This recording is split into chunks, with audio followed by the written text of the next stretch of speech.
and welcome to the Oregon Business Matters podcast, brought to you by Oregon Business and Industry, Oregon's statewide Chamber of Commerce. At Oregon Business Matters, we focus on insights, issues, and initiatives that impact Oregonians' shared prosperity and the state's economic health. I'm Angela Wilhelms, President and CEO of OBI, and your host here at Oregon Business Matters. Today, I'll be talking with Dr. Memo Diriker, President and CEO of StratACUMEN, a business and economic research group based in Maryland.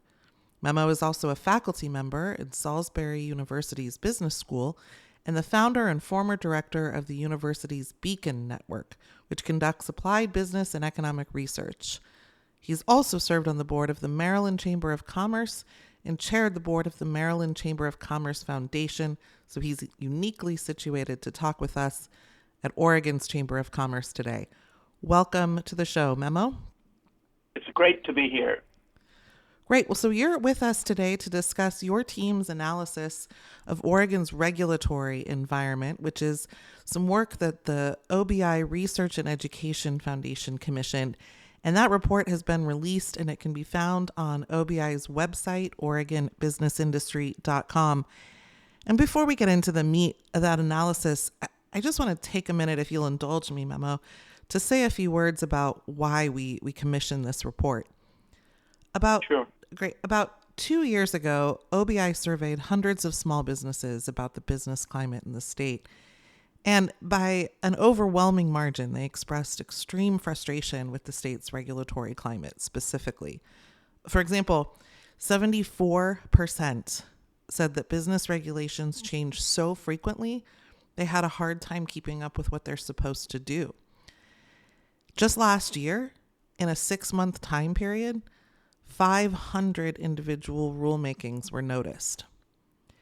And national rankings and surveys that we see back up the sentiment. So we all know now that in 2024, Oregon ranked 48th in the nation for business friendliness in CNBC's Top States for Business ranking. In measuring that business friendliness, CNBC gives high marks to states with a legal and regulatory framework that does not overburden business. So consequently, it gives low marks to states like Oregon that do. And this matters because Oregon needs businesses to invest here, to create jobs, and to generate tax revenue to support communities' services. Oregon needs a healthy private sector that's non-negotiable, and that private sector relies upon a welcoming business environment. And unfortunately, our business environment's going in the wrong direction. So part of this work that we're doing at OBI to help raise awareness about this and truly understand the impacts led us to StratACUMEN, and we engaged that team to provide more information and an objective, academic-based approach to looking at Oregon's regulatory climate, including some suggestions of how to improve it. So, Memo, thank you for indulging me in that long explanation and what you already knew, but what our listeners might not have. So welcome again, and let's get to the report. Just wanted to say one thing. I am delighted to be part of this study because this is very important, not only to Oregon, but to the understanding of business regulations throughout this country. We seem to be going in the wrong direction. Ready for your questions? Well, to get started, and thank you for saying that, to get started, I mentioned your experience in the chamber, but I want to make it very clear to folks on the front end, both out of respect for the work that you and your team did and for this report, that, you guys are academics. You're held to incredibly high peer standards in the work that you publish and do. And can you just touch on that for a second before we get to some of the findings, just to reinforce the objective nature of what we have in front of us? Sure. Our team is made up of academics, as you mentioned, and we do academic research as well as applied research. And the boundary between the two depends on being accurate, conservative. Our assumptions have to be validated. Our suggestions have to be testable, defensible. So we actually tend to be pretty conservative in our assessment of the situation we're studying and the landscape that we're presenting. As we go through this conversation, it's going to become quite apparent that the situation in Oregon is not that great, but it actually, in reality, probably is a little bit more dismal than we see in our very objective, conservative approach to this. We look at data, we look at information, and we use that to be able to understand what's going on now, and we present that in the report. And then we look at what is likely to happen, the good and as well as the bad. We do a lot of what we call scenario analysis. We look at situations such as, if these trends continue, where will Oregon end? And are there ways to reverse some of these trends, or at least slow down the growth of these burdensome regulations, or the unintended negative consequences of these regulations? In all of this, what I want to make sure I'm very clear on is that we do not engage in exaggeration, quite the contrary. Because of those peer reviews, we keep our analyses very conservative. Yeah, thank you for that.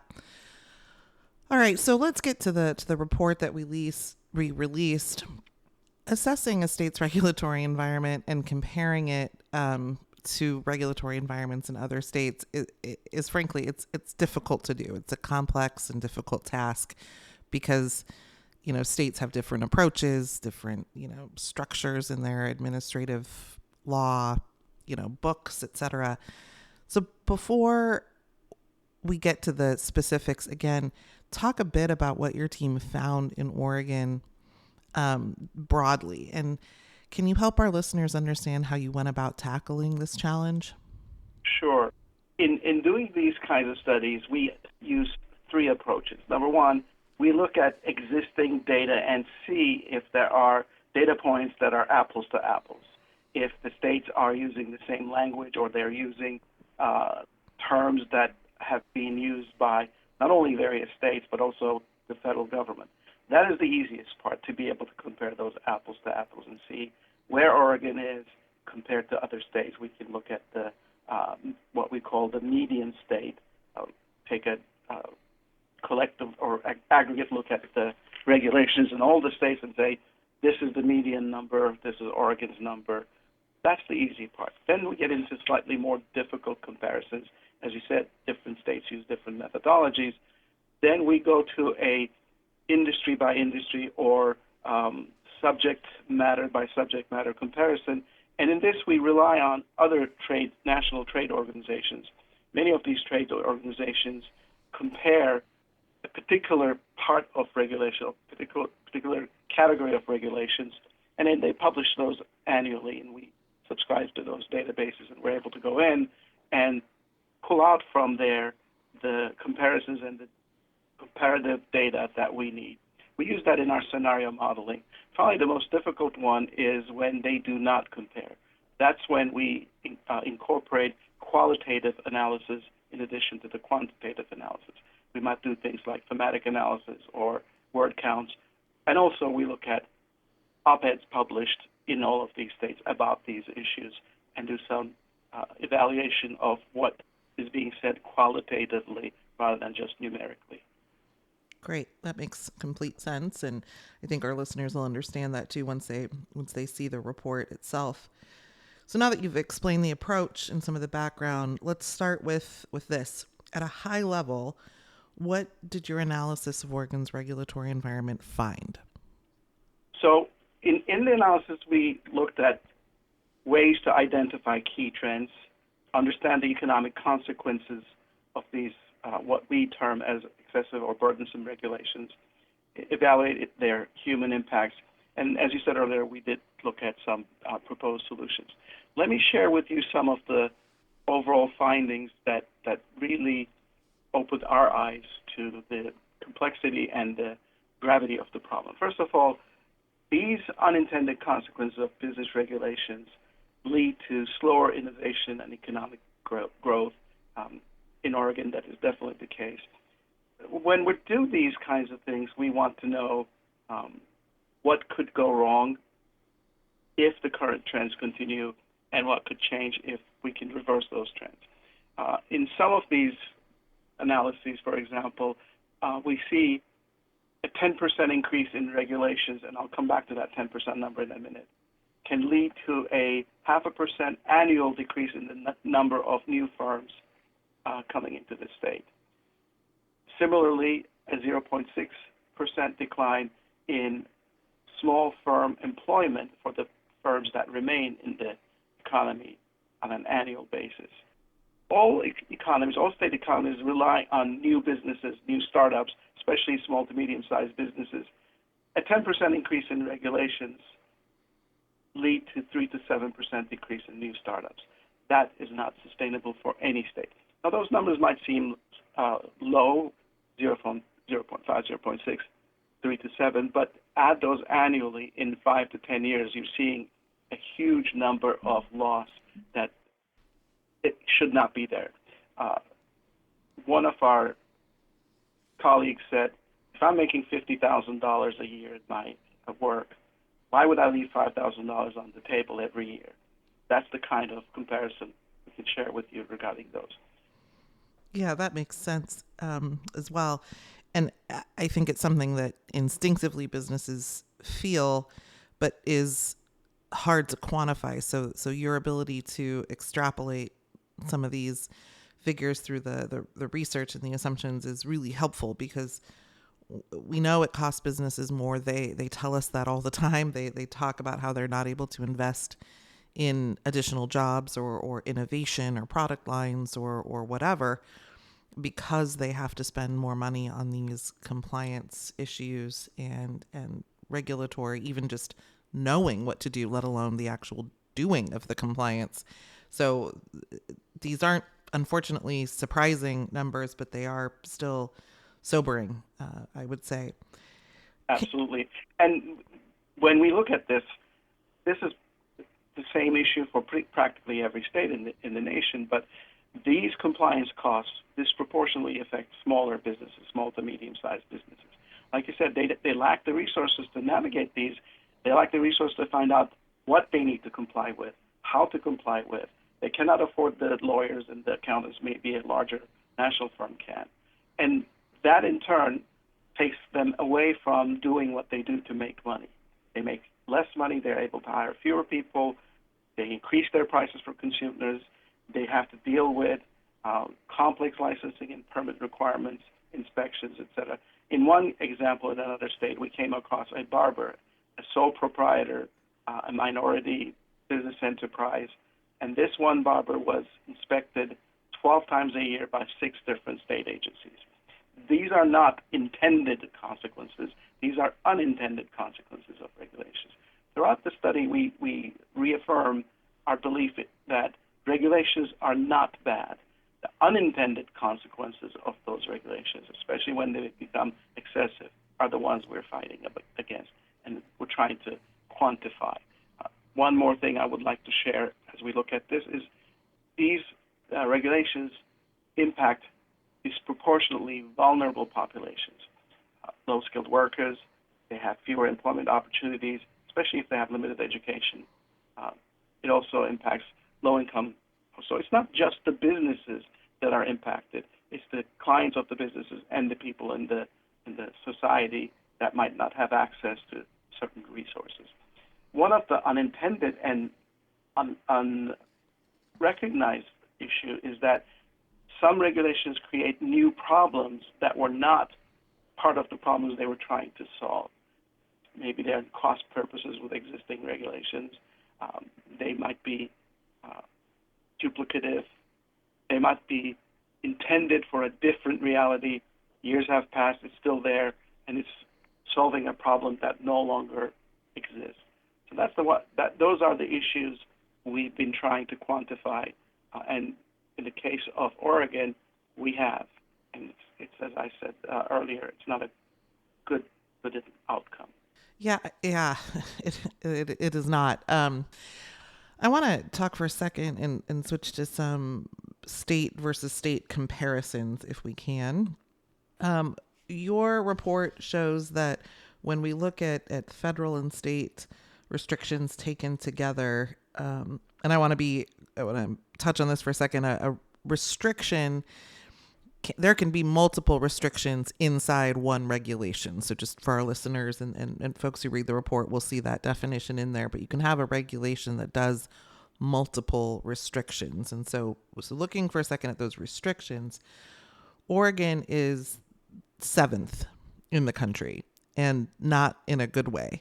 7th most restricted. And that even includes like Texas is above us, but that's because they're a heavy, oil and gas state, which obviously covers a lot of restrictions and regulatory activity. So we're in the top 10, closing in on the top 5. And the growth rate of our restrictions has us doubling the number of restrictions by the year 2036. So in less than 10 years, we'll see a doubling in that. What are you seeing in other states within that context? And just talk a little bit about kind of where we are nationally and how you think about that. Yeah, and when we look at those comparisons, we look at the overall number of restrictions, over 200,000 in the case of Oregon, only the state ones. When you add the federal ones, you go to 1.3 million restrictions. That puts you, as I said, in a bad top 10 list. And as you said, we predict at StratACUMEN if this trend continues, especially with the doubling of those restrictions, you're going to be in the top 5. Let's take a look at a few industries and understand the consequences of these things. For example, in agriculture and aquaculture, Oregon has close to 13,000 regulations plus all the restrictions that come with that. U.S. median is 3,457. So you're seeing a major quadrupling of number of regulations when the problems that these regulations are trying to solve are not that very different from other states and the U.S. median. So why would we have a 3.67 times more number of regulations and the restrictions that go with that? Similarly, if you look at the issue by major industry categories, publishing has a 9.2% increase compared to other states, and a year-to-year change. Healthcare, for example, an annual addition of 671 regulations plus all the restrictions that come with it. I cannot explain logically why a state would need that many more restrictions compared to the U.S. median, or even comparator states around it. So it's an issue we look at, and we believe something needs to be done about it, even with our very conservative approach to understanding these numbers. The number you shared for 2036, that's a 5.6% annual growth, which in 10 years brings us to a doubling of the number of restrictions in Oregon. I don't think any state needs that. Well, certainly not when you're starting at a pretty high baseline to begin with. We would agree. I want to do one other state comparison because there's a lot of talk in Oregon about environmentally focused regulations. So back to your point about, I think, well-intended and sort of part of the ethos of the Northwest is environmental conservation. And when we look at Washington state, so just, our neighbors to the north that have a much larger economy but many people would say similar political sensibilities, Washington state appears to be on par or close to on par with the U.S. average when it comes to the number of environmental regulations. Oregon shoots pretty high above both in this chart that's in the report. And so can you talk a little bit about how you guys think about quote unquote excess regulation and again, how it relates to those unintended consequences and what we consider to be sort of a peer state in some ways, even though, again, they have a bigger economy, but there's a lot of similarities. Sure. And that particular chart gives us two surprises. Number one, Washington State, from the data that we have available, the latest data we have available, shows us a number that surprises us in that Washington Washington State's environmental regulations, and therefore the business restrictions that come along with them, are actually slightly below the U.S. average. We would have thought it to be a little bit higher. And then when you put Oregon there, the difference is stark. For example, Washington in 2023 had below 30,000 regulations, environmental regulations, whereas Oregon had about 45,000 such regulations. Actually, I have to say that Oregon reduced a little bit from 2022 to 23. It had almost 50,000. So there's some hope in the trend direction, in the way things are going. But still, when you're looking at something that is under 30,000 and something that is over 40,000, plus all the restrictions that go along with it, why? This is something we have a little bit of difficulty explaining to ourselves. Yeah, it's but again, I think a lot of this and what I found most interesting in this report is just the food for thought that it provides. This is a baseline set of information, and it's worth noting, so I'll do it here, that this report doesn't account for local regulations. So, the volume can go up in communities or counties that are highly restrictive also. But it gives us this sense of how to think about regulations in a more holistic way, I think. And that's what we want policymakers to do, is realize that every time the legislature passes a law asking for rulemaking, or anytime an agency dips in and starts just doing rulemaking on its own, there are unintended consequences. There is this issue of stacking and compounding across agencies that they might not inherently think about because they're in their lane, and they don't realize that businesses are having to drive in all lanes on the interstate. Correct. Absolutely correct. And those kinds of issues have traditionally led us in these types of analyses to see what is being currently done and what can be done to improve it. That's a perfect that's a perfect segue, Dr. Diriker. I was going to say, okay, well, we can let our listeners read the report to get some more of the detail on the numbers and the analysis and the what, but let's in our closing few minutes just talk about some of the ideas and some of the things you've seen in other states that we can be thinking about from a policy standpoint to help reduce or mitigate the consequences that were unintended and to mitigate those negative consequences on the economic side. Exactly. One of the things we realized, and you alluded to this, there is no process in place to look at what's already out there. So if I'm going to be making a new rule, or if I'm going to propose a new law, it behooves me to understand exactly what else is happening around that issue so that I don't start creating duplicative rules or burdensome rules, etc. So we recommend creating inventories to catalog these rules, and several states have done this or are starting to do this. Then involving more stakeholders in the process of putting together the proposals before they become law. Currently, many states have comment periods, or they have fiscal analyses, or sometimes environmental impact analyses, but we know of no state that does a comprehensive cost versus benefit analysis, especially from the perspective of the businesses. Some states are using tools such as a regulatory budget.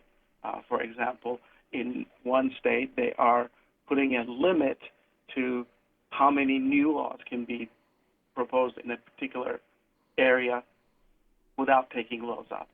One thing we're very interested in is watching, for every new one, you need to retire two older ones that apply to that, because you can design the new one to cover some of the old stuff without the negative consequences. We also look at something called a regulatory sunset. I personally believe every rule, whether it's a business rule in a small company, or whether it's a law at the state level and even federal level, should have a sunset clause. To what date will this go? At that point, you can reassess the situation and say, yes, let's continue doing this, or let's change this, or let's get rid of this. In the absence of that, you have this growth of regulations that no longer apply, or they duplicate each other. We talked about some other states doing it. For example, Idaho has one rule in, two out. And they became the 14th fastest economic growth state in 2024 by doing this. And they became the fourth fastest employment growth from June 23 to June 24. This is something that is working for them. So we recommend that every state look at some of these reforms. They can do the periodic review, they can do sunset clauses, they can harmonize regulations. Definitely they should do cost-benefit analyses. They should use technology to have one-stop portals so that compliance is easier. They should have comprehensive advisory councils before a law is proposed so that every stakeholder has a chance to say, did you think about this possible consequence? Did you think about this cost? And then test some new approaches. We have the ability now with simulation modeling and with AI to look at the what if this this law passes and regulations are promulgated, what would happen to whom, which stakeholders, and then make occupational licensing permits a little bit more streamlined. These are processes that benefit from a little bit of analysis. In one state, a development process used to take months to get the go to starting your development. They changed it from multiple forms to a single form that covered local, state, federal, and the process went from months to 1 week. If one state can do it, everybody can do it. Okay, let's make it 1 month instead of 1 week. It's still an improvement. And when something does not go wrong, do we have an ombudsman? Do we have compliance assistance centers that are comprehensive, specific to the different stakeholders? And finally, what kind of sector-specific deregulation efforts do we do? A version of this report we did for another state recently, and that state's governor, quoting our report in his office with a table saw, shredded 208 regulations that were no longer necessary. And I won't necessarily, we don't need to get into that, but that was a Democratic governor, if I'm not mistaken. Correct. It's a Democratic governor, Democratic everything. And one of their senators was also quoting our report calling for reform. I think this is, and we notice it too. It's a bipartisan issue. It's just something that hasn't gotten the attention it deserves over time, and now is the time where we're at an inflection point here where we need to take this very seriously and do everything we can to restore the opportunity for growth and economic development, not continue down that path of eroding our economic competitiveness. So, Dr. Diriker, thank you. I want to thank you and Dr. Colin O'Reilly at Creighton University, and who's part of the StratACUMEN team, and of course, Irina Piatselchitz, who is on the StratACUMEN team and with you there at Salisbury University. The three of you together did fine work for us, and we're very grateful and look forward to some follow-up conversations as this report gets out there and people have a chance to chew on it. So again, for our listeners, you can get that report at OregonBusinessIndustry.com. Is there any closing comment, Dr. Diriker, you'd like to offer our listeners? There is one comment. The things we are proposing, given the regulatory landscape in Oregon, there's nothing in what we're proposing that has a downside. Economically, workforce development-wise, innovation, business creation, per capita income, everything we propose has an upside, not a downside, because as we said at the beginning, we're not against regulations. We believe in the value of regulations. We're only against unintended negative consequences. Well, that is a good thing to be against in our mind. But again, thank you for the good work, and we know there'll be some follow-up as well. So thank you, listeners, for tuning in. Thank you, Dr. Diriker, for joining us. The Oregon Business Matters podcast is a production of Oregon Business and Industry, our statewide chamber of commerce. And our podcast episodes can be found on all of the top podcast platforms, including Spotify, Apple, and YouTube, as well as on our website, OregonBusinessIndustry.com. Thank you very much.